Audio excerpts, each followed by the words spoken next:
Eto moa zany ny tompona andraikitra sy ireo mpitsabo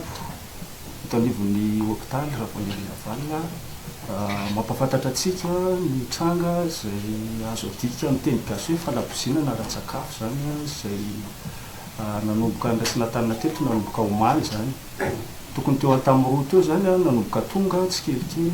izy ireo. Azo lazaina fa mitovitovy daholo le soritsaretina izay isehoan'ilay fambara zany. Ao anatin'ny hoe fandraisana tanana tanteraka azy ireo zany ny hôpitaly vao tonga izy ireo dia niraisana tanana maimaim-poana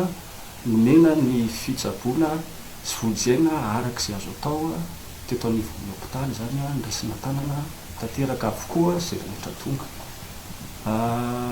Ao anatin'ny tena hoe fikarakarana isika ary mbola ao anatin'ny fitsaboana. Maro moa mbola hoe tavela amin'ny hôpitaly ny tsara indrindra angamba sy ny fahendrena dia mbola tsy tena hoe afaka hanome hoe totanisa maro-potitra tsika hoe zao tokoa satria tena mbola ao anatin'le hoe fitsaboana zany fa misy moa zany misy ny maty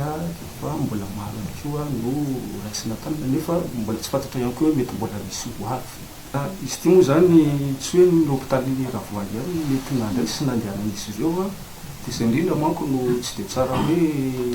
teny vatana fa raha teto aminay zany nanomboka tamin'ny roa teo nanomboka nandray hatramin'ny maraina andreny ary amin'izao mbola tsy fantatra hoe mety mbola misy ho avy koa ve dia raha mba mety amintsika dia ho atolotra atsika tsy ela hoe zao le izy rehefa tena hoe fiaina le satria ny sifra ho tenenina androany mety hiova raha-pitsona afaka fotoana fohy dia manjary lasa hoe mety hiampiroro saina olona indray zay zavatra hatreto zany eo zay manko le teneko hoe ny eto amin'ny raha vao Lalina-Valina zany eo amin'ny sivy eo zany zao hatreto aloha. Ia dia ka le zava-misy zany lanonana mpinamana le izy dia fety teny amin'ny partie Merci teny le izy andro sabotsy. Mais pas izy io rehefa ilay lazain'ilay namana fa zay izy amin'ilay tsy mandalo tany tsy mahay tsy voasy zay ngamba azy teny azy. Dia teo foana zareo naraka tany dia nirava ny feky ny alina dia nanomboka ny alina zany araka ny vavaona le realité rehefa nisy olona tsy salama le namana fa izahay mbola niaraka tamin'ny zanaty azikonay ny alahady mbola niara-nivavaka niara-nanoa dia mbola salama tsara daholo ireo fianakaviana aveo fa teo amin'ny tamin'ny 12 taondro ny alahady no efa nanomboka tsy salama tsiny ny anankiray ny anankiroa taminay dia vidana fotoam-bavaka tamin'ny dimy teo dia niazakazaka namonjy ny hôpitaly tonga dia nakaty amin'ny Algérie safidy dia teo amin'izay zay nigaga hoe efa be dia be ka ny namana efa taty efa amapolo mahery akoatra ny efa maty voalaza ny namana sasany zany dia nanomboka teo amin'izay no cas exceptionnel nandeha bebe misy niditra foana hatramin'ny roa maraina mbola nisy niditra foana moa eto vao nisy laza fa tavy zao mbola nisy niditra hoe dia rehefa avy eo moa anay zao maty ny zokiko dia ny kely lasa zay na inoko fa maty izy efa voatarakara taratasy dia zay indray zay nare maty any tompony zanany tany amin'ny tsabo mikambana ny mamany ny zokiko dia tany amin'ny zirara erodika ny zanany zay satria vao efa mbola misy ny fianakaviana ny zanaka zokiko mbola forme grand zany azo lazana satria mbola tena anampy ihany na ato amin'ny Algérie na any amin'ny zirara fa ny marary rehetra mbola miparitaka misy karazany bebe ny hôpitaly manara-penitra dia any amin'ny zirara dia ity ny hôpitaly lehibe antsika eto ampifitanina ity moa dia tsy haiko izay mbola ny mitakitakina fa mbola niezaka manatona aty amin'ny hôpitaly lehibe daholo ny olona rehetra zany anatin'izy.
vekariny